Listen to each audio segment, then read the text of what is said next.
Merci, bonjour à tous. Alors d'abord, je remercie le CIGERLI pour son invitation à venir avec vous évoquer ces thèmes d'actualité, c'est évident.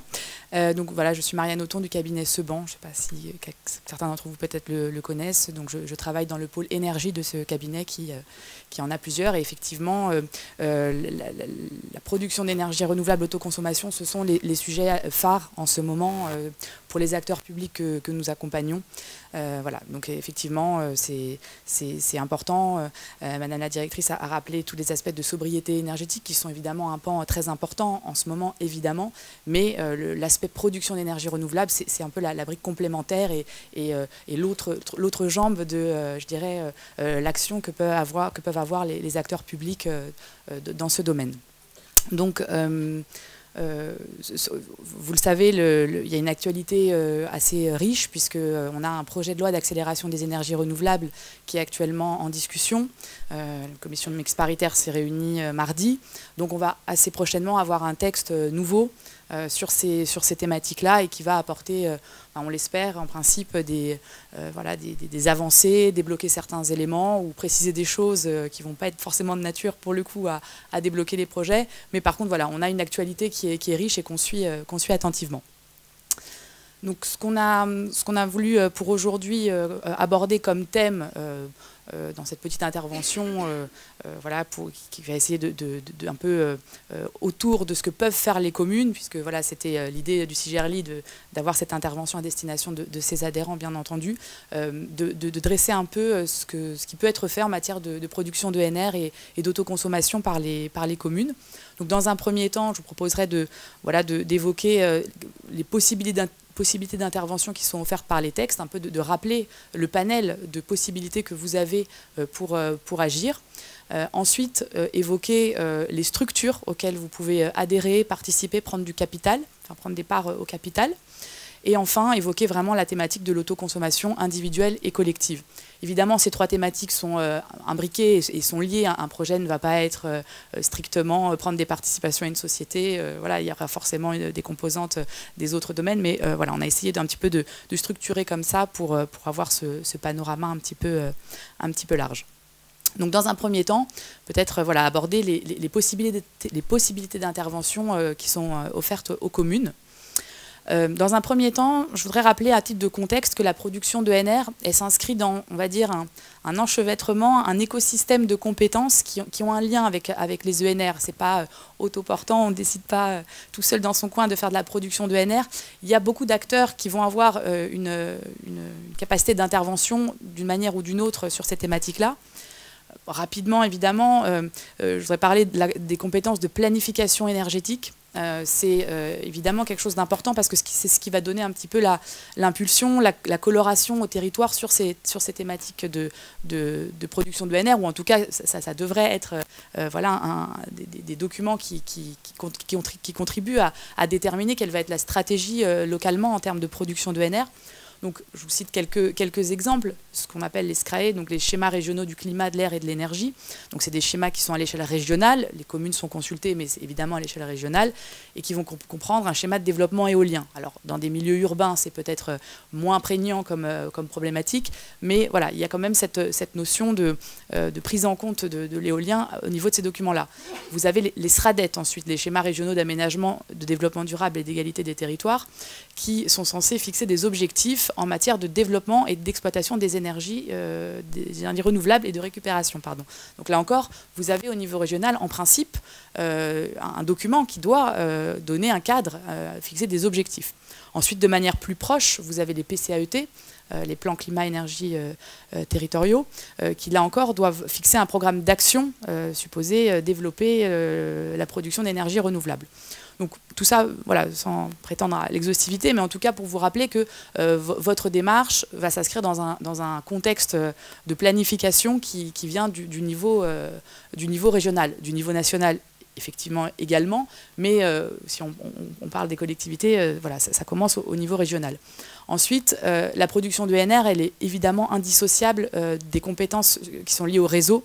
Donc le CIGRLI en est évidemment un bon exemple, mais ça se pense, il me semble, la production d'ENR en lien avec les autorités compétentes en matière de distribution d'électricité, de gaz, des réseaux de chaleur, l'éclairage public également dans une certaine mesure. Donc voilà, c'est important pour, à notre sens, quand on voit les projets qui sont portés par nos clients, par les personnes qu'on accompagne, c'est évidemment toujours, enfin, c'est quasi systématiquement en lien avec ce type d'acteurs, parce qu'il y a des imbrications à avoir. Évidemment que la capacité à développer des outils de production d'ENR, elle dépend de la capacité des réseaux, de l'état des réseaux, des capacités d'accueil, de plein d'éléments qui sont importants. Et voilà, il y a forcément un lien à avoir avec les personnes publiques qui détiennent ces compétences. Et puis, un peu en entonnoir, il y a effectivement la compétence en matière de production d'ENR en tant que telle, dont on parlera un petit peu plus loin dans quelques instants, dont les communes disposent, dont d'autres structures disposent, dont le CIGRLI dispose également. Donc voilà, vous avez effectivement plusieurs strates finalement d'intervention de personnes publiques différentes en matière de production d'ENR. Donc ensuite, si on rentre plus précisément dans ce que peut faire une commune en termes de production d'ENR, j'ai essayé de dresser un panel, on va dire, qui va un petit peu crescendo dans l'interventionnisme, on va dire, de la personne publique, en balayant les différentes possibilités. Donc la première possibilité pour une commune, ça ne va pas être de produire elle-même de l'énergie renouvelable avec des outils qui lui appartiennent, c'est en revanche de mettre à disposition son patrimoine au bénéfice de tiers qui, eux, vont pouvoir installer leurs équipements, leurs panneaux photovoltaïques ou autres. Voilà. C'est un premier pas, je dirais que c'est la première brique peut-être de la stratégie d'une commune dans ce domaine. Ça la place dans une position un peu de facilitatrice, c'est-à-dire qu'elle ne va pas elle-même investir, avoir elle-même à acheter des panneaux photovoltaïques qui lui appartiendraient, mais elle va permettre à des tiers de le faire, et de cette manière, elle va quand même, de mon point de vue en tout cas, participer à l'effort d'incitation à la production d'ENR. Donc ça se matérialise par l'occupation de toitures, la mise à disposition de foncier quelconque, même si c'est plutôt dans des secteurs ruraux où la mise à disposition de foncier est quelque chose de plus facile que dans des tissus urbains comme ici. Ça peut être la mise à disposition de friches également. Donc c'est des pratiques qui sont anciennes, qui existent, et je pense que vous connaissez bien, que vous maîtrisez. Nous, on formulera peut-être 2 points de vigilance sur ce mode de ce procédé. D'abord, il y a forcément, on y pense, même si ça ne devrait pas être le cas, il y a toujours des risques de requalification en contrat de la commande publique. En principe, si vous autorisez simplement le tiers à occuper vos toitures, moyennant une redevance d'occupation, il n'y a pas de risque en principe de requalification. Néanmoins, c'est vrai qu'on voit pas mal de montages qui sont proposés par tel ou tel opérateur, où voilà, il va proposer peut-être de devenir propriétaire à l'issue du contrat, de faire bénéficier d'une partie de l'électricité, enfin toutes les contreparties qui vont pouvoir être proposées par le tiers en dehors de la simple redevance d'occupation voilà, qui pourrait être due. Tout ça, c'est des indices qui doivent conduire les communes à avoir ce réflexe de risque de requalification en contrat de la commande publique. Et puis, le deuxième point de vigilance, c'est que même si vous êtes sur une logique d'occupation de votre domaine public, toujours avoir l'idée que désormais, il y a une procédure de sélection préalable qui est imposée par les textes. Et donc, d'avoir à l'esprit que quand vous êtes finalement démarché par des opérateurs, ou que des propositions un peu clés en main vous sont proposées, avoir quand même à l'esprit ce cadre qui vous impose de faire une petite procédure de sélection qui n'est pas plus encadrée que ça par le code, mais quand même qui doit être organisée. Donc voilà pour, disons, la première possibilité, qui est peut-être la moins, celle dans laquelle la commune n'est pas elle-même le producteur, mais qui est voilà, quand même une possibilité qui existe. Et préciser évidemment que les différentes possibilités ne sont pas exclusives les unes des autres. On peut évidemment, bien entendu, sur un bâtiment décider que ce serait pertinent que ce soit un tiers qui vienne s'installer, et à côté de ça, avoir un projet de la commune en tant que tel, avec une propriété de la commune. Donc, la deuxième possibilité, qui existe depuis maintenant une dizaine d'années, qui n'est pas récente, c'est l'installation de panneaux photovoltaïques qui appartiennent à la commune sur son patrimoine. Donc là, c'est depuis la loi Grenelle II, donc depuis 2010, donc c'est pour ça que c'est pas tout récent, donc je pense quelque chose que vous connaissez bien. Donc ça, c'est la possibilité pour une commune d'installer des panneaux dont elle est propriétaire, sur du bâti dont elle est propriétaire, donc double condition, on va dire. Donc c'est une faculté qui vous permet là encore de contribuer à l'effort de production de NR. C'est limité à l'énergie photovoltaïque, hein, c'est une possibilité qui n'est pas consacrée pour d'autres types de NR. Et ça permet à la commune de bénéficier d'un contrat d'obligation d'achat par EDF, donc la possibilité de valoriser en fait l'énergie qui est produite. Il n'y a pas du tout d'idée de consommation sur place dans cette configuration. Voilà, dans cette possibilité qui est offerte par la loi Grenelle 2 depuis longtemps. Donc ça, c'est une autre possibilité. Là encore, ça place la commune, donc là, pour le coup, en qualité de propriétaire des équipements. Évidemment, ça pose les questions de capacité à investir dans ce domaine et de calcul de l'équilibre de l'opération au regard du contrat d'obligation d'achat dont elle va pouvoir bénéficier. Mais c'est effectivement une deuxième, c'est un peu le deuxième étage de la fusée, on va dire, dans ce que peut faire une commune si on va crescendo. Et puis, vous avez une disposition du CGCT qui permet aux communes, aux EPCI, d'aménager, d'exploiter ou de faire aménager et faire exploiter des installations de production d'énergie renouvelable. Donc là, c'est une disposition qui permet, pour le coup, d'agir sur tous les types d'énergie renouvelable. Ce n'est pas limité au photovoltaïque. Vous pouvez faire de l'hydraulique, de l'hydroélectrique, pardon. Vous pouvez faire du gaz, du biométhane, ce que vous souhaitez. Donc tous les types d'énergie sont visés. Donc comme c'est l'idée d'installer un outil de production de NR, vous êtes soumis à autorisation d'exploitation.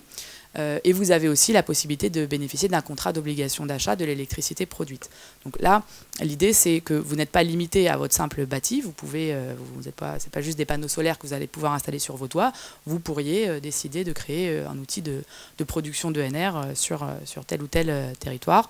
Et je crois que Mme Pilorami en parlera tout à l'heure, mais voilà, c'est une compétence que le CIGERLI a récemment prise. Donc voilà, c'est une modalité d'intervention, disons, qui est vraiment l'étape la plus intégrée, dans laquelle vous participez le plus, puisque vous êtes, le propriétaire et vous exploitez. Donc, voilà pour ce panel de ce que les textes vous permettent de faire en matière de production de NR. Mais encore une fois, là, on n'a pas parlé encore d'autoconsommation, on en fera un peu plus tard. Là, on parle vraiment de la production de NR avec revente de l'électricité. Donc pas du tout l'idée d'en tirer un bénéfice direct sur le territoire. Ensuite, alors évidemment, si vous voulez m'interrompre, si vous avez des questions, des remarques, vous n'hésitez pas, après ou pendant, c'est vraiment comme vous le souhaitez, pas de difficulté.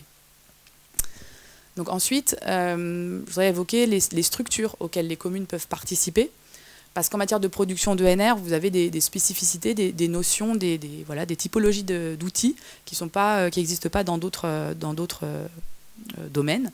Voilà, on connaît tous, je pense, les SEM, etc. Mais vous avez d'autres outils qui sont spécifiques à la production de NR et que je trouvais intéressant de présenter, mais peut-être vous les connaissez. Donc d'abord, la notion de société locale de production. Je rappellerai d'abord que le principe, encore une fois, vous le connaissez, c'est selon lequel une commune ne peut pas prendre des participations au capital d'une société commerciale. Ça, c'est le principe qui demeure pleinement applicable. Vous avez des exceptions que vous connaissez, voilà, les SEM, les SPL, les CEMOP, les SCIC, tout un tas d'outils qui existent dans les différents codes. Mais vous avez cette exception un peu spécifique qui est issue de la loi de transition énergétique et dont le régime a été complété un peu par la suite. Donc c'est la notion de société de production d'énergie renouvelable. On trouve des dispositions dans le code de l'énergie et dans le CGCT à la fois. Et donc vous avez la possibilité en tant que commune de prendre des participations dans ce type de société qui portent des projets de NR situés sur votre territoire ou sur le territoire des communes limitrophes. Donc là, évidemment que les SEM de production de NR, je pense que vous en connaissez, qu'elles existent depuis longtemps, mais elles étaient toujours adossées aux syndicats d'énergie, souvent, ou aux EPCI, aux métropoles, en tout cas à des acteurs qui avaient des compétences en matière d'énergie, dans ce type de pan d'activité. Là, les sociétés de production de NR, la particularité, c'est qu'il y a vraiment cette notion d'ancrage territorial et en fait, les textes permettent aux communes d'y participer, non pas parce qu'elles interviennent elles-mêmes en matière d'énergie, mais parce que le projet est sur leur territoire. Donc c'est vraiment des outils presque politiques et voilà, je pense qu'il y a vraiment cette dimension-là. Ça permet à la commune de venir donner un coup de pouce aux projets qui sont sur son territoire, d'afficher son soutien à ce type de projet, donc son territoire ou les territoires limitrophes. Ce sont des sociétés qui peuvent accueillir des citoyens dans leur capital. Donc, ce n'est pas propre à ces sociétés, mais c'est quelque chose qui est mis en avant par les textes. Hein. C'est vraiment indiqué de manière claire et c'est vraiment la logique qui sous-tend ce type de structure. Et puis, vous avez aussi, donc, au sein de ces mêmes dispositions, la possibilité qui est consacrée de prendre des participations au sein de sociétés commerciales dont le seul objet est elle-même de prendre des participations dans les sociétés de production d'ENR. C'est-à-dire qu'il y a cette prise de participation indirecte qui est rendue possible par les textes et qui sinon ne le serait pas, parce qu'il s'agit donc là pour une commune de prendre des participations dans une sorte de holding finalement qui investit elle-même dans les sociétés de production d'ENR. Donc, il y a vraiment des spécificités avec ce type de société qui sont propres vraiment à la production d'ENR. Néanmoins, je viens venir tempérer un peu l'enthousiasme que ça peut susciter quand on lit les textes. C'est qu'on peut se demander finalement quel peut être l'intérêt au-delà de l'aspect politique, au-delà de l'aspect soutien et coup de pouce aux territoires, aux projets citoyens ou aux projets locaux. Si l'idée est pour la commune de pouvoir acquérir l'électricité qui est produite par l'outil de production en direct, ou en tout cas acheter quelque chose de gré à gré avec cette société, nous, on va mettre un bémol, puisque, vous le savez évidemment, l'achat d'énergie, c'est un besoin d'une personne publique et qui doit donc être satisfait à travers la passation d'un marché public. Donc, il y a une obligation de mise en concurrence.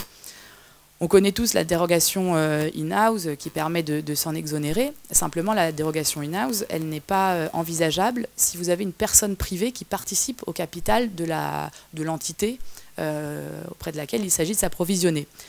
Or, c'est vrai que ces sociétés de production d'ENR, un peu tout leur intérêt, tout ce qui fait leur particularité, c'est de pouvoir associer les citoyens, les porteurs de projets locaux, donc des personnes privées. Donc, vraisemblablement, vous ne pourrez pas vous prévaloir de la dérogation in-house dans vos relations avec ce type de société. Donc, c'est vrai qu'il ne faut pas l'envisager comme un outil qui vous permette d'acheter de l'électricité locale en vous disant, voilà, super, il y a un projet de construction de tel ou tel outil, je vais pouvoir m'approvisionner en partie auprès de cette société. En fait, ça, c'est vraiment une difficulté qui est liée au code de la commande publique, hein, qui est souvent le problème, ou en tout cas la cause de bien des questions et de bien des freins à certains projets, c'est que voilà, vous n'allez pas pouvoir acheter de gré à ce type de société. Donc, je trouve intéressant de savoir que ça existe, mais plutôt dans une dimension politique, de soutien au territoire, de soutien aux projets locaux, à mon sens, plus que dans un intérêt pour la commune en tant que telle. Ensuite, il y a une autre typologie de personnes qui existe en matière de production d'ENR, ça s'appelle les communautés d'énergie. Donc, ce sont des outils très récents qui recouvrent deux choses, les communautés d'énergie renouvelable et les communautés énergétiques citoyennes. Évidemment, j'expliquerai un petit peu plus dans quelques instants à quoi correspond chacune de ces deux notions. Globalement, c'est un autre outil, une autre typologie de structure qui a vraiment pour objet de donner un cadre aux initiatives locales en matière de production d'ENR et d'électricité. Donc dans les deux cas, les deux types de communautés d'énergie qui existent, ce sont une personne morale auxquelles les collectivités peuvent participer. Donc vous pouvez en être membre ou actionnaire selon la forme que ça prend. C'est des outils qui doivent être effectivement contrôlés par leurs membres. Donc vraiment l'idée c'est d'avoir un bras armé, c'est pas d'avoir quelque chose un contrôle très dilué, d'être loin. C'est vraiment des outils qui doivent être proches de leur actionnaire ou de leurs membres. Et ce sont des outils qui n'ont pas pour objet de dégager des profits, mais vraiment qui s'inscrivent dans une dynamique de fournir des avantages environnementaux, économiques ou sociaux à leurs membres ou actionnaires. Donc c'est pas une logique de société à proprement parler, c'est vraiment plus une dimension sociale et environnementale.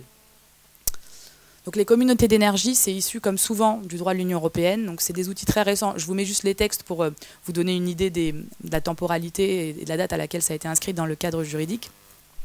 Donc vous avez des directives en 2018-2019 et l'introduction en droit interne en 2019-2021. Donc on voit que c'est très récent. Et même au niveau européen, c'est la même chose évidemment, puisque tout découle de ces directives-là.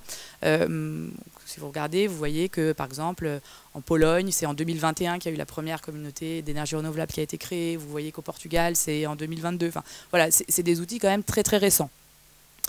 Et donc, mais que vous retrouvez donc au sein du Code de l'énergie.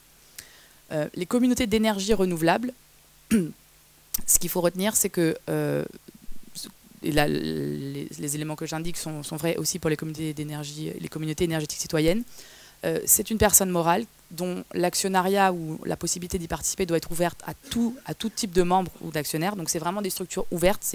L'idée, c'est qu'il n'y ait pas de limite finalement aux personnes qui y participent. Hein. Ça ne va pas être réservé à une typologie. Donc voilà, ça peut être des personnes physiques, des PME, des collectivités, des groupements, des associations.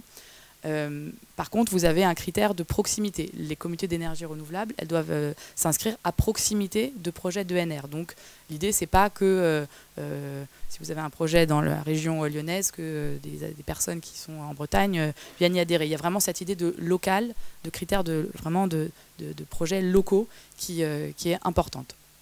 Et qu'est-ce que peut faire une communauté d'énergie renouvelable? Donc là, le Code d'énergie nous le précise. Donc, c'est les transpositions des dispositions européennes. Son objet, c'est produire, consommer, stocker, vendre de l'énergie renouvelable. Donc on voit qu'elle a un panel très très large de possibilités d'intervention.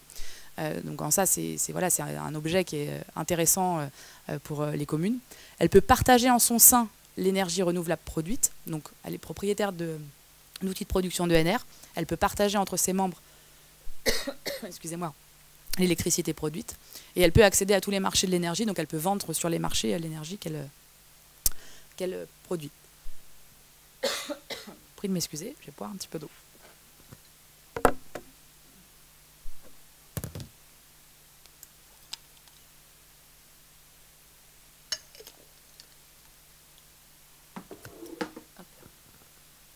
Donc je reprends. Et donc les communautés énergétiques citoyennes sont à peu près la même chose. Donc c'est des outils qui sont assez proches dans la typologie des personnes qui peuvent y participer. Donc de la même manière, ouvert à tout type de membres. Personnes physiques, collectivités, groupements, petites entreprises. Il faut qu'il y ait un contrôle effectif par les membres.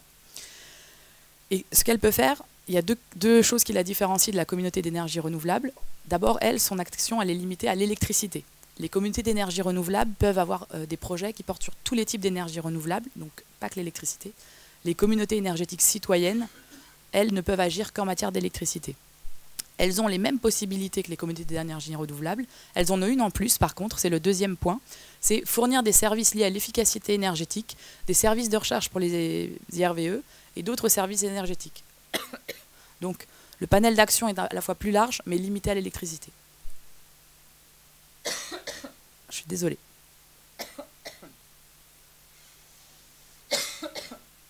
Bien. Pardon, oui, monsieur.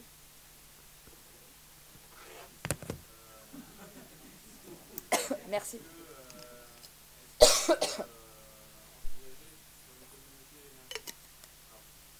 Oui, renouvelable. D'énergie renouvelable.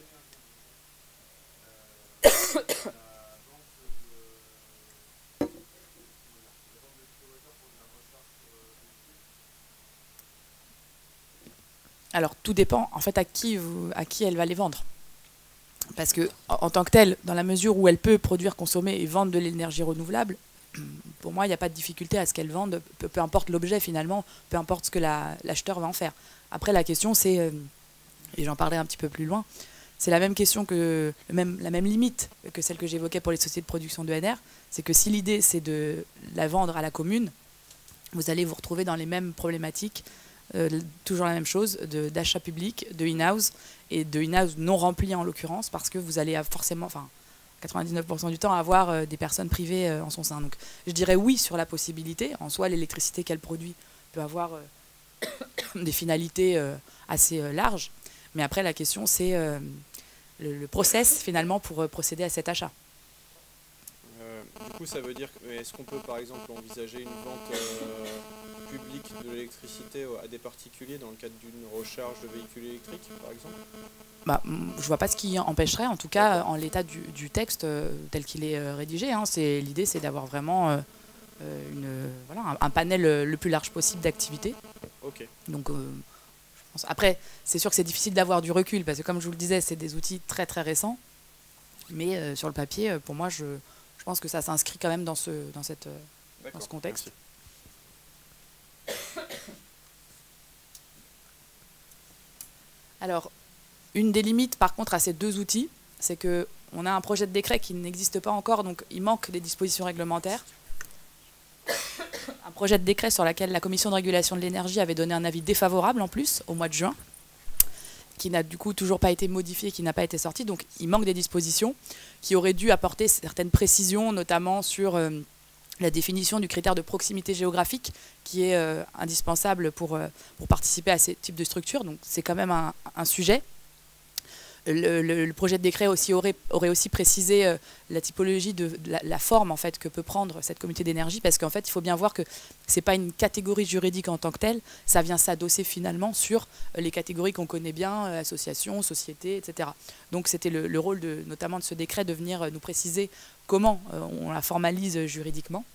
Donc voilà, il y a un certain nombre de dispositions qu'on attend toujours, qui résultent de ce projet de décret. Et puis le projet de loi d'accélération des énergies renouvelables dont je vous parlais tout à l'heure, pareil, est-ce que c'est finalement une façon de squeezer le décret ou pas, mais est censé apporter des précisions sur certaines précisions. Une première qui dira que chaque communauté doit finalement comprendre au moins 2 catégories de membres différents, donc il ne pourra pas y avoir que des collectivités, que des citoyens, que des PME, il faudra au moins qu'il y ait une diversité dans ce type d'outils. Ensuite, la notion de contrôle effectif par ses membres va être précisée. Je suis vraiment désolée, de conditions pas très agréables pour vous, j'imagine. Donc voilà, il y aura, la loi nous dira qu'il y a une présomption de contrôle effectif à partir du moment où on a plus de 40% des droits de vote dans l'entité. Et puis, la loi devrait nous préciser les formes juridiques possibles, donc ce que le décret aurait dû faire, mais décret qu'on attend toujours. Donc comme je le disais à l'instant, les questionnements qui restent sur ces communautés qui semblent quand même des outils intéressants, enfin vertueux sur le papier, qui sont pleins de promesses quand on lit tout ce qu'ils peuvent faire et quand on les lit vraiment avec voilà, cette notion de projets locaux qui peuvent être regroupés plein d'acteurs. Les problèmes qu'on identifie, c'est qu'il y a un cadre juridique qui est incomplet. Ensuite, ce que je disais, le problème avec l'articulation avec la commande publique, c'est-à-dire que s'il s'agit pour la communauté de vendre à des acheteurs publics qui n'en sont pas adhérents, bon, bah, la question est assez simple à traiter. Les personnes publiques tierces doivent organiser des mises en concurrence pour acheter de l'énergie. Donc elles n'ont pas de lien particulier avec cette entité. Donc pas de facilitation quelconque. Et puis même si la personne publique est membre de cette communauté d'énergie, finalement la dérogation in-house ne devrait pas marcher puisque, encore une fois, il y aura des capitaux privés vraisemblablement dans ces entités. Donc c'est vrai que l'intérêt, finalement, quand on nous dit que ces outils peuvent vendre de l'électricité, pour les personnes publiques, ça laisse quand même de gros points d'interrogation voilà, sur l'intérêt, finalement, au-delà toujours des aspects plus politiques. Et puis, dans les dispositions qu'on voyait tout à l'heure à l'écran, on indique que les communautés d'énergie peuvent partager en leur sein l'électricité qui est produite. Mais les dispositions disent partager en leur sein dans les conditions des articles, et le renvoi qui est fait, c'est à l'autoconsommation. Donc ce qui veut dire qu'en fait, il y a une imbrication finalement entre la notion de partage de l'électricité en son sein et l'autoconsommation. Donc ce qui veut dire finalement que si vous êtes une personne publique qui participe à l'opération à la communauté d'énergie, si vous voulez bénéficier du partage, donc partage sous-entendu pas moyennant rémunération, c'est la nuance qu'on peut identifier, enfin, c'est comme ça qu'on l'interprète en tout cas, la notion de partage, pour nous, ça veut dire que ce n'est pas de la vente, c'est vraiment du don, on va dire. Ce sera forcément dans les conditions d'une opération d'autoconsommation. Donc on vient finalement cumuler les conditions. Donc vous pourrez participer à cette communauté d'énergie, mais si vous voulez bénéficier de l'électricité qu'elle produit, finalement, il faudra s'inscrire dans une opération d'autoconsommation. Donc finalement, ça ouvre des perspectives, mais on se rend compte surtout que c'est un mécanisme qui est compliqué, sur lequel on manque de recul et qui vient finalement voilà, vous contraindre à respecter le régime de l'autoconsommation collective a priori, si vous souhaitez mettre en œuvre ces dispositions. Voilà pour ces notions-là. Et donc, pour aborder maintenant l'autoconsommation individuelle et collective, donc là, on est dans autre chose que ce que j'évoquais en introduction, enfin en première partie, c'est-à-dire que ce n'est pas juste produire de l'énergie, c'est vraiment l'idée de produire de l'énergie et de pouvoir la consommer. C'est évidemment la différence avec juste la faculté de pouvoir installer, aménager un outil de production et revendre l'électricité dans le cadre d'un contrat d'obligation d'achat. Là, l'idée, c'est évidemment que vous puissiez bénéficier de l'électricité qui est produite. Donc, quelques chiffres peut-être pour illustrer un petit peu l'autoconsommation individuelle et collective. La PPE, donc la programmation pluriannuelle de l'énergie, donc qui est la programmation de l'État sur tous les sujets énergétiques sur les quelques années à venir. Donc la dernière modification était de 2020 et elle fixait les ambitions pour jusqu'en 2028. Elle faisait état, donc elle avait pour objectif d'afficher 200 000 sites en autoconsommation individuelle en 2023 et 50 opérations d'autoconsommation collective. Donc ça peut sembler assez réduit comme nombre finalement et assez modeste, on va dire, pour être gentil comme ambition. Si on fait des petits points d'étape, en 2019-2020, il y avait 52 000 sites en autoconsommation individuelle et 20 opérations d'autoconsommation collective en service. Donc on voit la progression. Et puis, donc les données d'Enedis, qu'on n'a pas de raison de remettre en cause, sur 2021-2022, font état de 100 000 sites en autoconsommation individuelle en 2021 et déjà 114 opérations d'autoconsommation collective au troisième trimestre 2022. Donc on voit que sur l'autoconsommation collective, même si les chiffres semblent assez faibles finalement, on est bien au-delà de la PPE, mais qui n'était peut-être pas très, très ambitieuse, on va dire, dans ses prévisions. Mais on voit que sur l'autoconsommation individuelle, ça croît quand même aussi de manière importante. Évidemment, l'autoconsommation collective pose beaucoup de questions juridiques qu'on va voir dans un instant, et c'est aussi pour ça qu'il y a moins d'opérations, évidemment. Donc, le cadre réglementaire de l'autoconsommation individuelle et collective, là encore, juste pour vous donner un peu la temporalité, c'est quand même, somme toute, des notions récentes, finalement, qui ont été introduites plutôt récemment dans le cadre juridique. Et pour le coup, pour une fois, c'est plutôt le droit interne qui était en avance sur le droit de l'Union européenne. Donc les notions d'autoconsommation, elles ont été introduites en 2015 par la loi de transition écologique. Ensuite, ça a été complété en 2016, 2017 avec des dispositions réglementaires qui manquaient. Toujours un peu de temps, évidemment, avant d'avoir les dispositions réglementaires qui sont pourtant quand même assez importantes.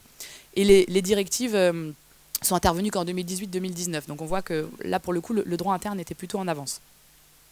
Donc sur l'autoconsommation individuelle, je vous mets simplement le texte à l'écran. L'idée, c'est d'avoir une seule personne, finalement, qui est celui qui produit, celui qui consomme. C'est assez intuitif avec le nom, mais donc voilà, l'idée, c'est d'avoir une unique personne qui produit, qui consomme.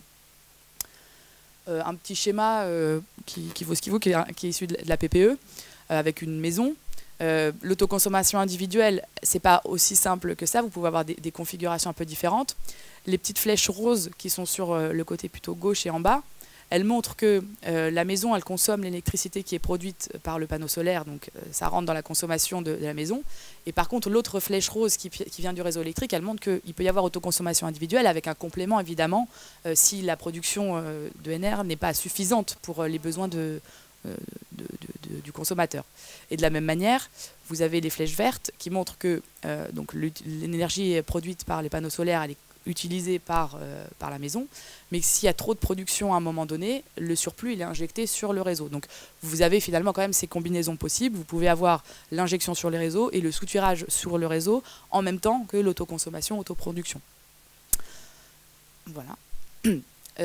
L'autoconsommation individuelle, je pense que vous devez connaître, parce que je pense que c'est des solutions auxquelles vous pensez et que vous mettez parfois en place. Donc c'est un régime déclaratif. Vous devez déclarer l'opération au gestionnaire de réseau, donc à Enedis. Il y a un cadre contractuel avec donc, le GRD, c'est-à-dire donc, le gestionnaire de réseau Enedis.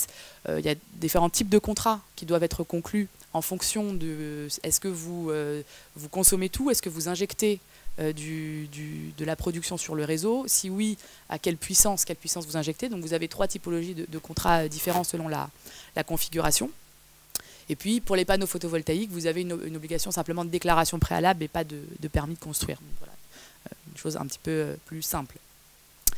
Vous bénéficiez dans une opération d'autoconsommation individuelle d'un TURP réduit, on va dire. Donc le TURP, c'est la rémunération d'Enedis, c'est le tarif d'utilisation des réseaux d'électricité. Et dans la mesure où vous allez vous-même, en fait, en circuit très court et fermé, consommer votre propre électricité, il a été prévu par les textes qui est finalement un TURP réduit qui soit applicable aux opérations d'autoconsommation individuelle, puisque les réseaux de distribution sont moins sollicités par vous que par votre voisin qui soutire uniquement l'électricité. Et pour mémoire, le TURP, c'est environ un tiers de la facture d'électricité. Alors jusqu'à présent, maintenant, ça tend à la partie fourniture flambe, on va dire.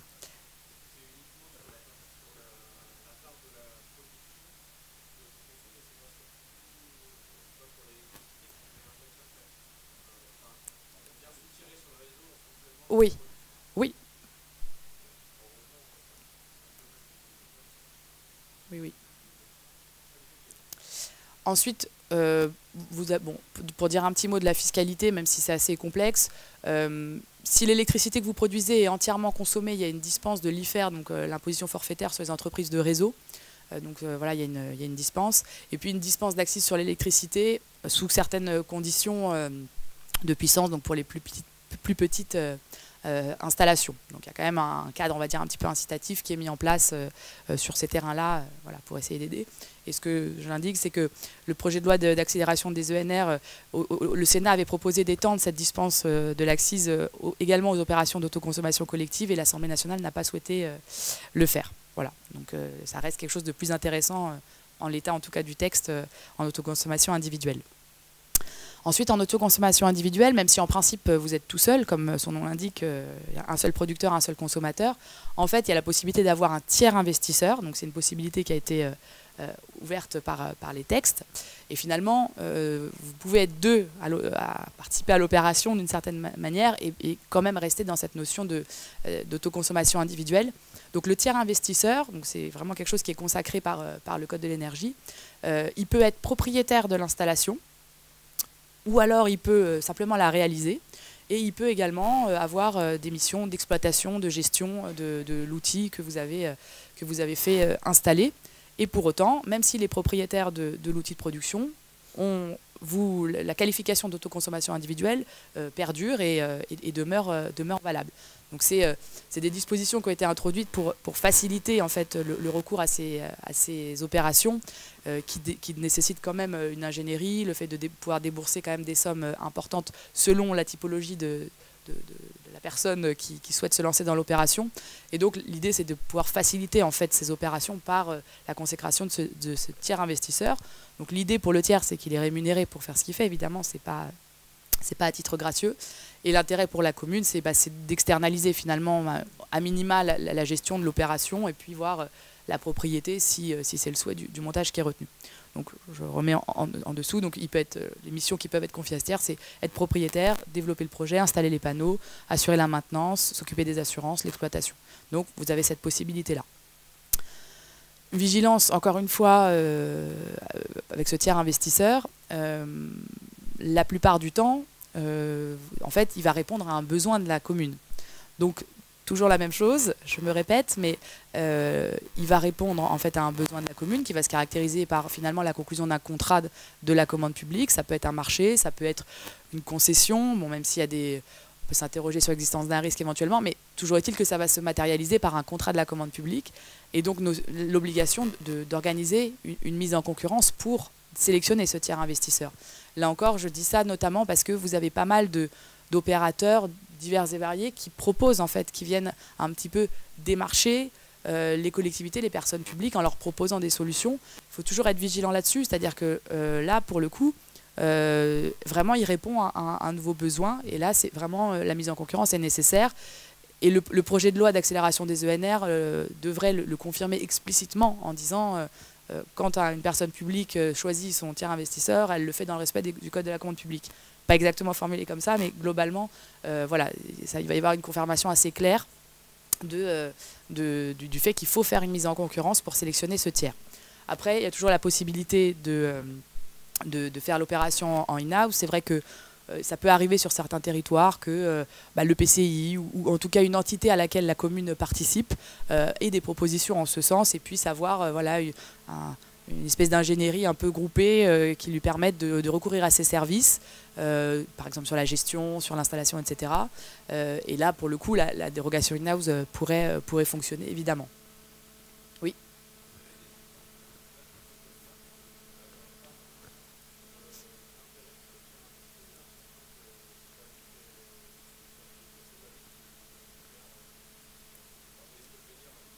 Ah bah, il est rémunéré en fait, c'est-à-dire que à le faire gratuitement, à part dans dans une configuration où je vous dis parfois il y a certains syndicats d'énergie qui le font, enfin, voilà, qui le font pour leurs adhérents. Voilà, non mais ça existe. Enfin, Je dis pas du tout que c'est mieux ailleurs, mais non, mais ça peut exister. Et là, il peut y avoir des conditions. Le PCI, le syndicat d'énergie, n'a pas force. Enfin voilà, il peut le faire à des conditions favorables et intéressantes pour ses adhérents, sans avoir de logique derrière de rentabilité. Mais le tiers investisseur lambda, évidemment, enfin vous avez raison, c'est pas du tout, c'est pas un bienfaiteur. Hein, c'est moyennant rémunération. Donc oui. Ah bah, si c'est dans le cadre d'un marché, c'est un paiement par la commune. Donc il est rémunéré par la commune pour l'assister dans ce qu'il voilà, ce qu'il entreprend. Il investit une fois au début. Alors tout dépend de... En fait, voilà, tout dépend du montage qui est retenu, c'est-à-dire que tout est possible. Souvent, c'est la concession est souvent préconisée, ou en tout cas, on vante les mérites du système de la concession, c'est-à-dire que la commune, donc elle désigne un tiers investisseur qui va être chargé de faire l'investissement, donc d'installer les panneaux, et ensuite de l'exploiter sur une durée longue. Et la commune, bien sûr, récupère l'électricité, bénéficie de l'alimentation en électricité, de par ces panneaux, voilà, qui est produite par les panneaux. La rémunération dans ce cas-là du concessionnaire, en fait, il y a une solution, mais qui est quand même assez risquée juridiquement, c'est qu'elle provient en fait de la consommation par la commune, c'est-à-dire que la commune, elle le paye quand elle consomme, et dans le paiement qu'elle lui fait, finalement, elle lui permet d'amortir et de rembourser, lui, les investissements qu'il a réalisés en amont. Simplement, dans cette configuration-là qu'on voit quand même parfois, il manque un élément caractéristique du contrat de concession, c'est le risque d'exploitation. Un contrat de concession, c'est possible si vous avez un risque d'exploitation. Or là, le concessionnaire, il n'a pas vraiment de risque d'exploitation, à part l'aléa climatique, on va dire, il peut ne pas y avoir de soleil, voilà, mais sinon, il sait que la commune va consommer. La commune, voilà, si c'est une piscine qui est en dessous, bon, elle ne va pas déménager sa piscine voilà, sans crier gare. Donc, il n'y a pas vraiment de risque. Donc, il y en a qui imaginent des montages un peu plus... qui essaient de créer le risque pour le concessionnaire. Ça existe, hein, y en a, pas forcément qu'on est accompagné, mais... Non, mais qui font justement en sorte qu'ils ne soient pas rémunérés par les consommations de la commune. C'est-à-dire que la commune ne paye pas les consommations ce qu'elle utilise comme électricité. Et par contre, le concessionnaire peut revendre une partie de l'électricité à d'autres. Et c'est sur ça qui génère des recettes. Et c'est sur cette partie qu'effectivement, là, pour le coup, il y a un aléa. Parce qu'il se débrouille. Il fait son affaire de savoir s'il va pouvoir trouver des débouchés, etc. Donc, voilà, c'est ça. Donc il y a des montages, parce que c'est vrai que la concession, c'est séduisant, dans le sens où ça permet à la commune d'éviter d'avoir à faire l'investissement et d'éviter d'avoir à rémunérer finalement, voilà, comme c'est le cas dans un marché. Mais avec quand même une réflexion à avoir sur où est le risque, parce que s'il n'y a pas de risque, du coup le recours à la concession, il est illicite. Du coup, merci Thomas de me faire sortir du bois un peu plus tôt que prévu sur le sujet, mais le CIGERLI réfléchit effectivement à vous accompagner sur cette thématique-là d'autoconsommation individuelle et collective éventuellement. On voit très bien notre plus-value sur ce sujet. Reste à voir le montage juridique et la pertinence d'une ingénierie technique et financière via un modèle que vous connaissez sur on va dire l'éclairage public, c'est-à-dire l'utilisation des contributions et le fait de pouvoir lisser un certain nombre de vos investissements sur 15 ans. Alors budgétairement, voire puisqu'on a la possibilité là juridique maintenant, puisque le CIGERLI a délibéré pour avoir cette compétence-là, voire fiscaliser. Voilà, donc c'est quelque chose qui va être examiné cette année et on reviendra vers vous pour plus on va dire, d'éclaircissement, voire une proposition d'offre d'accompagnement. Je crois qu'il y avait une autre question.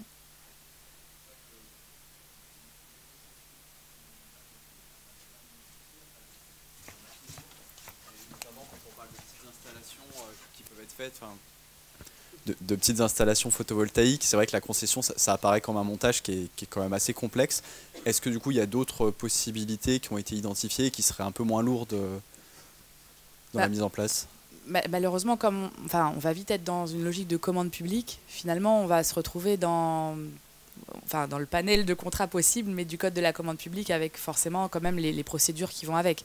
Après, la concession, c'est lourd, mais c'est vrai que la procédure, elle permet de négocier. Enfin, j'entends tout à fait, c'est vrai que ça s'improvise pas, quoi, mais c'est quand même une procédure qui laisse une grande part à la négociation, à la discussion. Donc, dans une certaine mesure, ça peut permettre d'avoir un échange assez direct. Mais voilà, dès lors qu'on est dans un contrat de la commande publique, malheureusement, j'ai pas de bonnes nouvelles à ce sujet.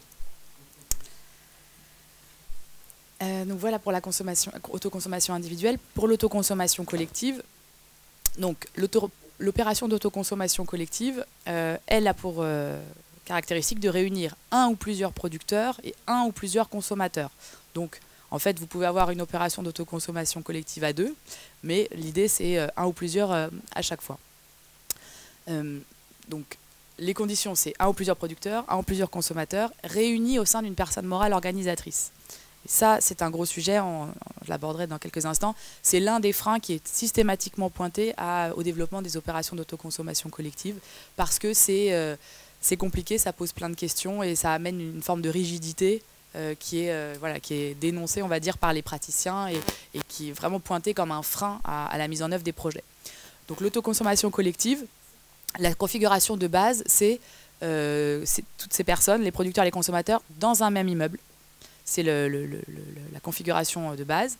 Et ce qu'on appelle une autoconsommation collective étendue, c'est quand ils sont dans un périmètre proche, qui peut être de 2 km, c'est le régime général de l'autoconsommation collective étendue. Et jusqu'à 20 km, c'est le régime d'exception qui est prévu par les textes et qui nécessite d'avoir une autorisation ministérielle. Donc je vais détailler. Oui, tout à fait. Ça peut être soit dans le même immeuble, ça c'est l'hypothèse claire, simple de base. Ensuite, ça peut être éventuellement étendu à 2 km et très exceptionnellement étendu à 20 km. Tout à fait. Simplement pour les 20 km. Je ne suis pas sûre effectivement que ça... Alors en tout cas, en tout état de cause, c'est plutôt pour les endroits un peu ruraux. Parce qu'on va voir tout à l'heure un peu les conditions qui sont... les éléments qui sont pris en compte. Effectivement, je pense qu'ici, il y a peu de chances que vous soyez éligible à... Donc, pour revenir sur la personne morale organisatrice, sa mission, c'est de rassembler les producteurs et les consommateurs. C'est-à-dire qu'il faut que les producteurs et les consommateurs soient vraiment ses membres, ses adhérents, ses actionnaires, peu importe la forme que ça prend, mais en tout cas, il faut vraiment que tout le monde participe à cette personne morale organisatrice. C'est là que ça induit un petit peu de rigidité, parce que voilà, c'est une structure à laquelle il faut participer, et une fois qu'on y est, s'il faut accueillir de nouveaux membres, c'est toute une ingénierie à avoir, mais voilà, elle doit les rassembler. Son rôle, c'est aussi de conclure la convention d'autoconsommation avec Enedis, avec le gestionnaire du réseau de distribution. Donc c'est elle, en fait, qui va contracter avec Enedis et lui transmettre, en fait, toutes les informations sur la répartition des consommations, etc., pour pouvoir derrière faire la facturation des consommations. Donc la contractualisation avec le GRD, elle se fait avec Enedis, donc elle se fait selon un modèle de contrat qui est fourni par Enedis et qui comporte un certain nombre de mentions qui sont prévues par le Code de l'énergie. La forme possible de la personne morale organisatrice, c'est pas précisé par les textes, donc c'est libre. Donc c'est plutôt des associations, par la souplesse que ça permet justement pour tout ce qui est entrée-sortie et pas tellement de formalisme particulier pour les décisions. Voilà, on va dire vraiment l'outil simple par excellence, l'association. Mais ça peut être d'autres choses, ça peut être des SA, donc des sociétés de droit privé, des SCIC, donc des sociétés d'intérêt collectif, des communautés d'énergie. Donc vous pouvez avoir la communauté d'énergie, si vous en avez créé une, elle peut jouer le rôle de personne morale organisatrice, les textes nous le disent.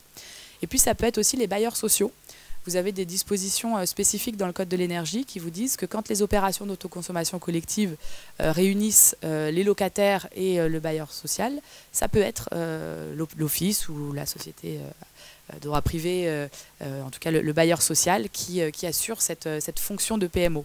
Donc ça c'est notamment, ça a été introduit pas ab initio dans le dispositif, mais vraiment un peu plus tard, parce qu'il y a eu une demande, en fait, il y a eu un lobbying fort des organismes HLM, des bailleurs sociaux qui ont souhaité à minima cette souplesse, de ne pas avoir en plus à créer une entité.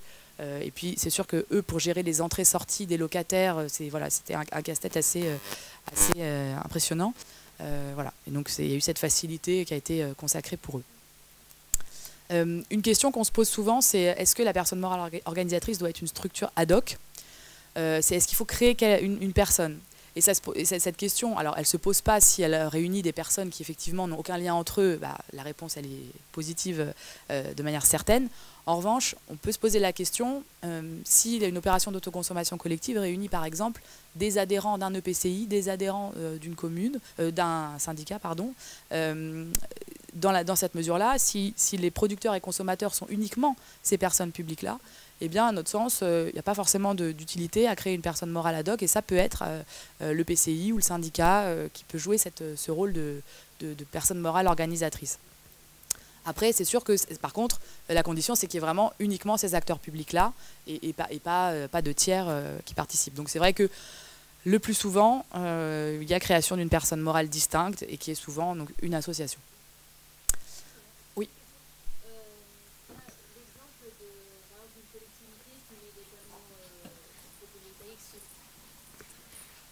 Sur son école et elle souhaite aussi consommer son énergie produite à sa mairie, à sa crèche, etc. On est bien dans de l'autoconsommation collective parce qu'on est dans un rayon de 2 km ou alors on est dans l'autoconsommation individuelle. Non, c'est collectif. Alors, attendez, vous êtes... Oui, je pense que vous êtes en collectif parce que... Oui. Voilà. Donc ma question, c'est est-ce qu'il est nécessaire de... Parce que est-ce que la collectivité peut être considérée comme une personne morale organisatrice? C'est une bonne question. Parce qu'on ne va pas se créer une structure nous-mêmes alors qu'on est oui. En fait, c'est une seule producteur autoconsommateur. En fait, c'est le un ou plusieurs... en fait, vous êtes, j'ai envie de dire, vous êtes ni dans une opération individuelle et pas exactement dans une opération collective.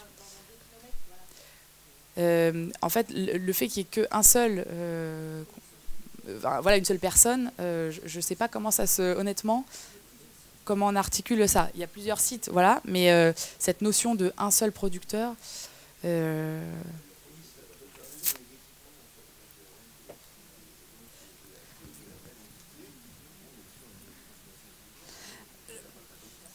problème, c'est que l'autoconsommation individuelle, c'est vraiment sur un même site, en fait. Ça ne doit pas transiter du tout par le réseau. Ça, si vous voulez, vous ne pouvez pas acheminer l'électricité d'un point A ou un point B, c'est vraiment sur le même site. Donc, c'est... C'est une vraie question à la fois juridique et économique. Hein. Pour avoir passé un questionnaire auprès des communes, c'est un sujet, sinon le sujet qui les préoccupe particulièrement, qu'elles soient l'unique investisseur ou qu'elles viennent chercher d'autres personnes morales de droit public, à savoir notamment le syndicat sur du financement frais ou de l'ingénierie, etc. Moi, je pense que ça mérite vraiment d'être creusé à la fois sur qu'est-ce qui est plus prégnant dans le modèle. Est-ce que c'est la personne morale unique ou est-ce que c'est les sites qui sont distincts? Voilà, c'est vraiment quelque chose qu'il faudrait creuser. Oui, parce qu'en fait, quand on reprend la définition, c'est vraiment entre un ou plusieurs producteurs et un ou plusieurs consommateurs. Donc, en fait, il manque... Non, c'est un et un. Oui, donc il en faut deux, du coup. Un producteur et un consommateur. Réunis au pluriel... je pense qu'il y a quand même peut-être un trou dans la raquette du texte et ça se creuse parce que vous cochez pas la case de l'opération d'autoconsommation individuelle parce que vous n'êtes pas sur un même site. Par contre, vous la cochez dans le sens où il n'y a qu'une personne morale et vous cochez pas la case de l'autoconsommation collective parce que vous n'êtes toujours qu'un seul. Donc ça se creuse. Voilà, je peux pas vous apporter la réponse là, mais c'est intéressant. Après, je pense que je dirais que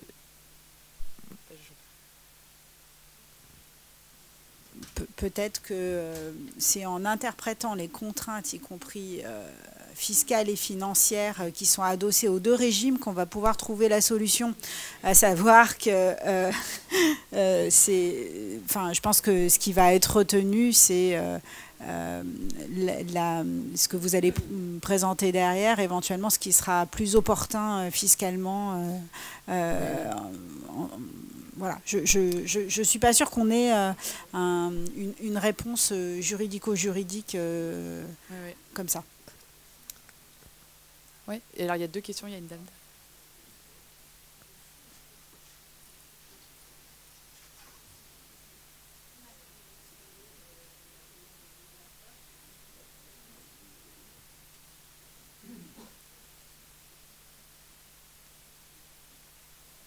Oui, vous m'entendez. Donc, on a en effet sur notre commune un projet d'autoconsommation collective. Donc, on a des panneaux photovoltaïques sur un de nos groupes scolaires et on alimente durant les vacances scolaires ou les week-ends un autre bâtiment qui est l'hôtel de ville. Au moment du montage du dossier, on nous a demandé donc de choisir une personne morale organisatrice. À notre connaissance, ça ne pouvait pas être la mairie. Il fallait que ce soit un tiers. Et on nous a proposé que ce soit un fournisseur d'énergie. Donc du coup, c'est EDF, notre PMO. Aujourd'hui, on se retrouve dans une situation un peu délicate avec un conflit d'intérêts où on a d'autres sites avec des installations de panneaux photovoltaïques et de l'autoconsommation individuelle qu'on aimerait mettre dans cette autoconsommation collective. Mais comme c'est EDF à la fois qui rachète notre énergie à bas prix et qui doit elle-même accepter de nous mettre dans ce cercle d'autoconsommation collective, ça traîne. On n'a pas de retour depuis des mois à notre demande de passer nos sites en autoconsommation collective. Donc je pense qu'il faudrait faire attention en effet à la personne morale organisatrice sur ce type de projet aussi. Oui. Voilà. Alors je vous avoue... Pardon. Je trouve ça assez étonnant comme montage. Effectivement, il y a nettement une question de conflit d'intérêts sur le sujet. Moi, je trouve assez bizarre quand vous êtes démarché sur ce volet-là. Et pour moi, la personne, si vous voulez garder, et c'est l'objet quand même de ce dispositif-là, la maîtrise de votre projet, ça doit être une personne publique, pas une société. Hein. Même si majoritairement, elle est détenue par une personne publique, elle n'en reste pas moins un acteur du champ concurrentiel. Ça me paraît quand même très très bizarre comme montage. Du coup, ma question est la suivante. Est-ce qu'on peut, en cours d'un projet d'autoconsommation collective, changer de PMO ? En fait, la configuration que vous rencontrez, je ne l'ai jamais entendue, je dois bien l'avouer. En fait, normalement, si on est dans l'hypothèse simple où vous avez, je sais pas, une association ou vous créez une société, en principe, les possibilités d'entrée, de sortie, tout doit être un petit peu prévu. Après, ce que nous, on peut recommander aussi, c'est de faire parfois une convention en plus entre les membres, les participants à une opération d'autoconsommation collective, juste pour un petit peu caler les éléments de leur coopération entre eux. Donc, je dirais que sur le papier, ça devrait être possible. Enfin, je veux dire, il n'y a pas de... admettons, vous êtes en association, vous trouvez que c'est pas adapté comme formule, vous voudriez passer en société. Pour moi, il n'y a rien qui vous empêche de modifier la forme de votre personne morale organisatrice, voire de la modifier. Vos points de soutirage, vos points d'injection, ils existent. Enfin, vos installations, elles existent. Donc, je vois pas... sur le papier, pour moi, c'est en effet tout à fait envisageable. Vous ne pouvez pas être contraint de rester. Et la preuve en est, c'est que, je parlais des bailleurs sociaux tout à l'heure, précisément les textes qui sont du coup un peu plus complets pour les bailleurs sociaux parce qu'il y a eu ce lobbying, vous expliquent très clairement que les locataires, ils peuvent participer, ils peuvent un jour décider de partir, ils peuvent revenir, tout est possible. Donc, je pense que les textes ne disent pas... on peut on peut changer de personne morale organisatrice, mais pour moi c'est évident, c'est votre liberté votre liberté contractuelle, c'est toute votre libre administration. Et c'est vrai que cette configuration avec EDF, je l'ai jamais vue. Et je serais très curieuse de voir ce qu'ils vous ont fait. Bah oui, n'hésitez pas. Hein. Mais non, mais c'est. Je note ce cas. Intéressant. Et juste, est-ce qu'on peut revenir un petit peu en arrière il y avait les conditions, c'était encore une fois en arrière. Situé dans le même immeuble, c'est-à-dire c'est une unité foncière ou ça peut être ça peut être une école et une crèche à côté. J'insiste. Non, le même. Je crois que. Ah non, mais ça c'est le collectif, non. Individuel du coup. Alors individuel. Pardon. Toc toc toc. Non. Même site. Même site. Voilà, c'est cool. Est-ce que c'est l'unité foncière? Est-ce que c'est... Comment il fait? C'est un peu plus large. Ouais, mais. Ouais, c'est ça. On ne sait pas ce que c'est le site. Pour moi, je dirais que c'est plutôt une notion de bâtiment, mais pour moi, c'est plutôt bâtiment, mais c'est un site de consommation et de production. En fait, je pense que c'est plutôt entendu dans le sens, voilà, c'est quoi le site de consommation? Bah, c'est l'école ou c'est la mairie, etc. Je pense que c'est plutôt sous l'angle électrique, on va dire. Enfin, voilà. Ouais, voilà, de notre côté, c'est plutôt le point de livraison. On avait identifié le point de livraison. En gros, en aval compteur, c'est ce qui ne transite pas par le réseau public. Ouais. C'est pour ça que, ouais, pour moi, site, voilà, c'est ça. Donc, pour moi, il n'y aurait pas, parce que vous aurez a priori 2 points de livraison, un pour l'école, un pour la crèche. Donc, pour moi, c'est pas. Et je crois que tu voulais une question. Non, mais du coup, j'avais la même question. Donc sur l'autoconsommation collective étendue à 2 km, donc les critères ils sont fixés par un arrêté qui vous dit donc 2 km maximum entre le point de livraison et le point d'injection les plus éloignés finalement de l'opération. Il y a un plafond de puissance, donc c'est 3 mégawatts en puissance cumulée. Et les points de soutirage et d'injection doivent être situés sur le réseau basse tension d'un unique gestionnaire du réseau de distribution. Alors là, en l'occurrence, je pense que ça ne pose pas de sujet, mais les territoires où il y a des ELD, notamment, je ne sais pas si on peut envisager un territoire où il y a un projet qui est un peu à cheval sur territoire Enedis et territoire d'une ELD. Bon, voilà, peu importe, ce n'est pas votre cas. Donc l'autoconsommation étendue à 20 km, donc comme je le disais, c'est une demande motivée au ministre de l'Énergie qui doit être faite. Et les éléments qui sont pris en compte par le ministre pour accorder, c'est l'isolement du lieu du projet, le caractère dispersé de l'habitat, la faible densité de population. Globalement, c'est vraiment, là, c'est plutôt un lobbying des territoires ruraux qu'il y a eu, disant que en fait, le critère de 2 km, eux, ça rime à rien pour eux, parce qu'il n'y a rien qui est faisable dans ce périmètre-là. Donc voilà, donc c'est plutôt une dérogation qui est propre aux territoires ruraux. Donc là encore, sur l'autoconsommation collective, vous avez un TURP spécifique, donc le TURP réduit dont on parlait tout à l'heure. Le même régime déclaratif, donc déclaration des outils de production de NR et voilà, à Enedis.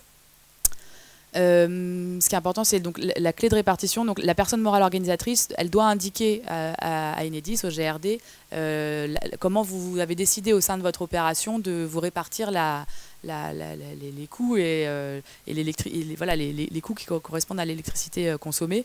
Donc, c'est totalement laissé à votre liberté. Ce qui est suggéré, c'est des tantièmes de copropriété quand c'est dans cette configuration-là. Au prorata de la participation au financement de l'opération, ça peut aussi être ça la clé de répartition des coûts, ou au prorata de la consommation, et c'est le prorata de la consommation qui est la clé de répartition par défaut, qui s'applique si aucun autre choix n'est effectué. Encore un point de vigilance sur l'autoconsommation collective, c'est toujours la même chose, c'est l'obligation de mise en concurrence.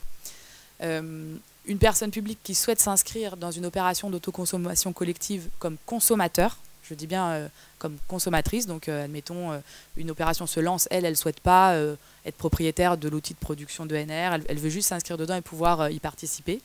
Et bien, dans cette configuration-là, elle est soumise à une obligation de mise en concurrence parce qu'on considère que en fait, elle va satisfaire son besoin en électricité en s'inscrivant dans l'opération. Donc elle pourrait très bien passer un marché d'achat d'énergie, mais non, elle décide de satisfaire son besoin en électricité à travers l'opération d'autoconsommation collective. Et donc, on est dans même si c'est contre-intuitif et Et en fait, vraiment un sujet qui va, je pense, peut-être freiner de plein d'opérations. On pouvait le pressentir avant, mais le projet de loi ENR va le dire aussi, très clairement, en disant que la personne publique qui participe à une opération comme consommatrice, elle est soumise aux règles de la commande publique. Donc, en fait, il faudrait qu'elle fasse une mise en concurrence. Alors, de quoi? De plusieurs opérations d'autoconsommation collective ou de l'opération d'autoconsommation collective et de fournisseurs classiques. Enfin, beaucoup de questions. Et que, en fait, la personne morale organisatrice réponde à cette mise en concurrence pour dire coucou, on existe, n'hésite pas à venir vers nous dans notre opération pour en bénéficier. Donc, c'est un vrai sujet. Donc, on ne manquait pas déjà de problèmes avec l'autoconsommation collective. Mais ça, c'est la confirmation. Et intellectuellement, disons, il y a une certaine logique, c'est exact. Elle répond elle a un besoin d'électricité, elle le satisfait en s'inscrivant dans cette opération et elle bénéficie de l'électricité produite par un tiers qu'elle va rémunérer. Finalement, c'est vrai qu'on a tous les paramètres du marché, mais en fait, ça amoindrit vraiment l'intérêt d'être dans cette configuration-là. La seule possibilité, c'est éventuellement si... Toujours la même chose, on retrouve une logique de in-house parce que en fait, celui qui va être le producteur, le détenteur de l'outil de production va être le PCI ou le syndicat d'énergie dont elle est adhérente et on va pouvoir retomber sur nos pieds grâce à ça. Mais sinon, c'est une vraie qu'il va falloir gérer et qui va sans doute être un frein à pas mal de projets. Non,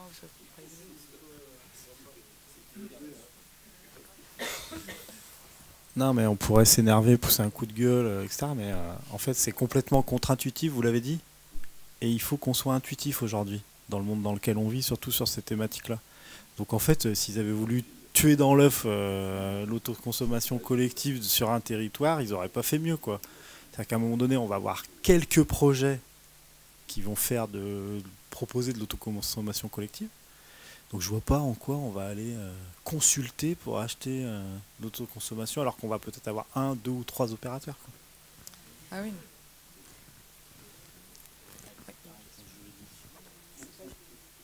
Non.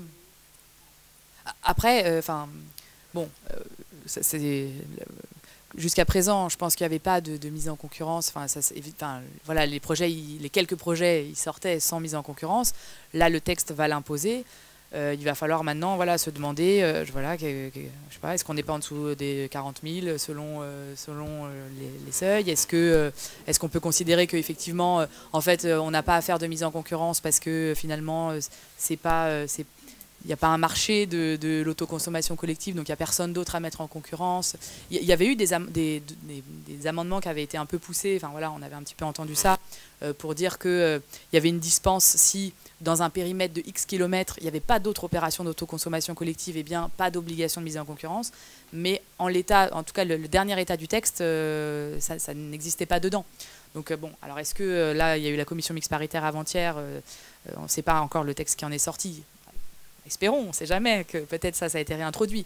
Mais c'est sûr qu'il va falloir maintenant essayer de creuser dans les outils du Code de la commande publique comment on fait pour justifier qu'en fait, il n'y a pas besoin de faire une mise en concurrence parce que, en fait, il n'y a pas un marché de l'autoconsommation avec plein d'opérateurs concurrents. Il va falloir se poser plein de questions à ce titre-là. J'avais juste une petite question pour bien comprendre. Par exemple, dans l'exemple d'une commune qui va avoir une autoconsommation donc avec des panneaux sur un site et qui va avoir plusieurs sites à proximité, elle sera l'unique propriétaire de l'ensemble des sites, mais elle va autoconsommer sur plusieurs sites. Donc on a dit tout à l'heure qu'a priori, elle serait dans le cas plutôt de l'autoconsommation collective. Dans ce cas-là, ce qu'on appelle l'obligation de mise en concurrence, elle porte sur quoi? Parce que je vois plusieurs choses. Il y a bien sûr l'entreprise de travaux qui va faire les panneaux, donc ça, il y a une mise en concurrence classique qui se fait toujours. Là, on parle plutôt, j'ai l'impression, de la mise en concurrence d'EDF, par exemple, avec Total Energy ou d'autres. Voilà, tout à fait, oui, c'est vraiment le sujet de la construction, effectivement, ça, il n'y a pas de... S'il faut faire installer des panneaux, voilà. Non, là, on est vraiment, effectivement, comme vous le dites, sur le sujet de la consommation d'énergie. Après, là, vous dites, c'est vrai que le cas que Madame évoquait d'une commune qui alimente ces différents sites, alors pour le coup, on va avoir, ça ne rentre pas parfaitement avec l'autoconsommation collective, mais quand même, ça y ressemble. Mais pour le coup, là, si elle s'achète en fait de l'électricité à elle-même, là, je pense que on n'est pas tout à fait bien sur l'autoconsommation collective, mais on est mieux sur la mise en concurrence, parce que pour le coup, voilà, c'est bien la commune qui, pour les besoins de son école, passerait le marché auprès de la commune, de la même commune qui aurait installé le panneau photovoltaïque sur la piscine ou ailleurs. Donc je pense que voilà, ce type de configuration-là pose question sur l'autoconso collective, mais pas tellement sur la mise en concurrence, parce que là, pour le coup, s'acheter à soi-même, ça c'est... voilà, il n'y a pas de sujet. Une personne publique, elle a toujours la possibilité de satisfaire ses besoins par ses propres moyens. Donc là, il n'y aurait pas de difficulté.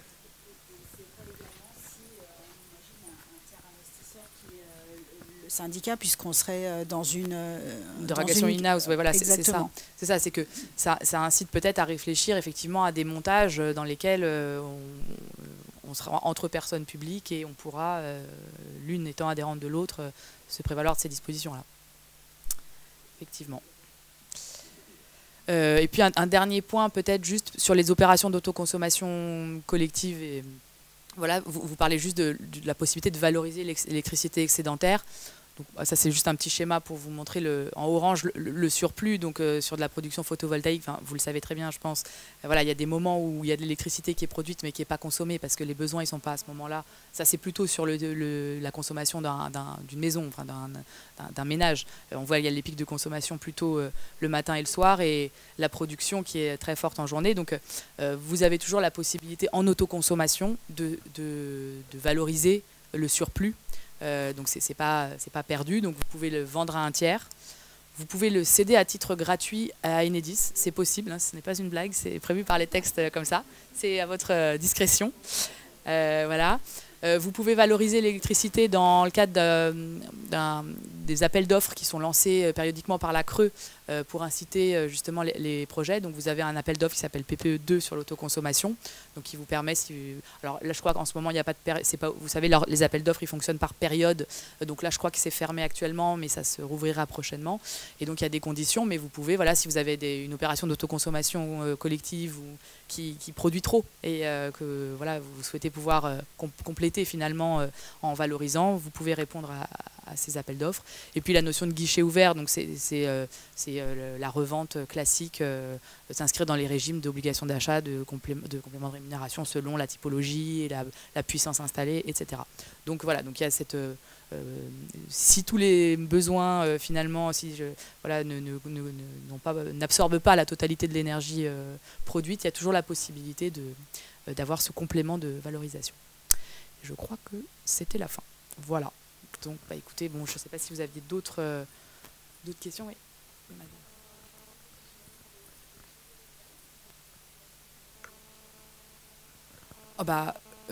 Le problème, ça va être le périmètre. Parce que, sur le principe, oui. Le problème, c'est que dans un périmètre de 2 km, vous allez peut-être... Enfin, je ne sais pas, je ne suis pas... Mais il faut qu'il y ait du monde au pied... C'est peut-être pour ça la dérogation des 20 km, par rapport à elle était plutôt pensée pour les territoires ruraux qui, dans un périmètre de 2 km, en fait, ont pas grand-chose, n'ont pas plusieurs bâtiments, ne vont pas pouvoir mutualiser les besoins. Après, pourquoi pas, effectivement, enfin, je pense que vous avez raison, pourquoi pas partir sur une éolienne et pouvoir cumuler les 20 km, mais non, c'est pas limité. Par contre, c'est limité à l'électricité pour le moment. Et le projet de loi d'accélération ENR va ouvrir l'autoconsommation collective au gaz. Au biogaz. Voilà. Alors, les critères de 2 km, ils sont fixés par arrêté. Donc, vraisemblablement, le texte renverra un arrêté. Peut-être qu'il sera plus adapté, comme vous le dites. Peut-être que ce sera plus important. Et voilà.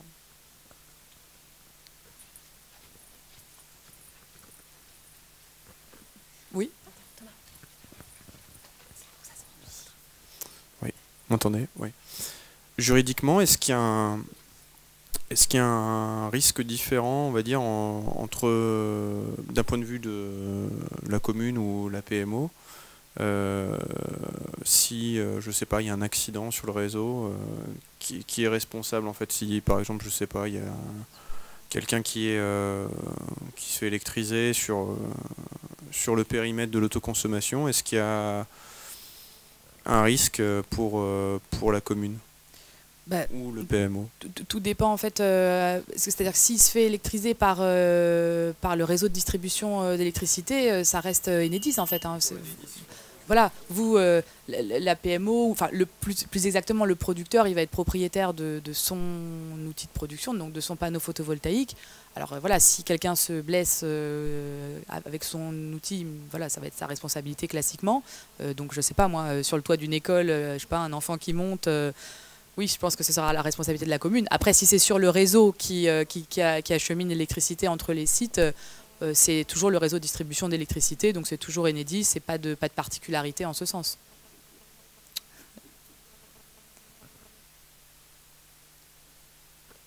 Bon. Donc s'il n'y a pas d'autres questions, il y en a eu au fur et à mesure. Je vous remercie Maître pour cette intervention.